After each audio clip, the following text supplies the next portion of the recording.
Prototype 2 is a simple story, well told. A story about one man, James Heller, a man who lost his wife and child to the original outbreak, searching for the man that was the cause of that outbreak, Alex Mercer, and hoping to make him pay. New York City, after 14 months of biological warfare, has just completely deteriorated. It's now known simply as NYZ. What was Manhattan has now been rebranded by the military as the Red Zone, and it's just completely overrun by the viral outgrowths that take place in New York.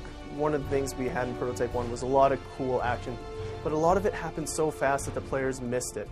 In Prototype 2, we want to slow it down ever so slightly and make sure there's a moment to pause for the celebration of what the cool stuff that you're doing with James Heller.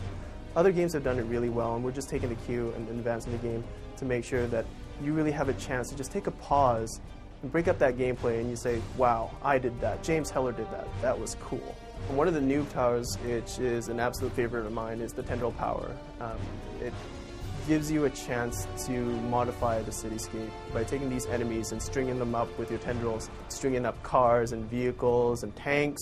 It really changes the battlescape. It's mind-blowing, really. Some of the new enemies in the game on the infected side are things like the Juggernaut, which is a large, heavily armored beast. One of the things we wanted to do in Prototype 2 was to employ the concept of having the right tool for the right job. In Prototype 1, once you found your favorite power, it was basically useful for just about anything. In Prototype 2, you've come to a large armored beast like the Juggernaut. Your blade arm isn't going to be quite as effective. The shielding that he has on him will just deflect the blade swipes that you have. It gives you an opportunity to switch over to the tendrils power, which, with a slightly longer range and the fact that you can jump away, gives Heller a chance to attack it with relative safety. A lot of people, myself included, had a lot of fun with Disguise.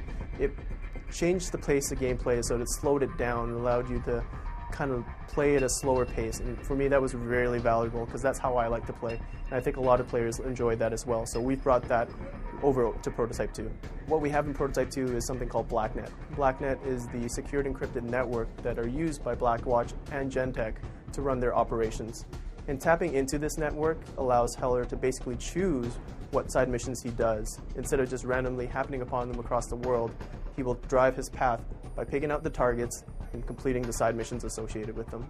Prototype 2 will be out in 2012 on the PS3, Xbox 360, and PC.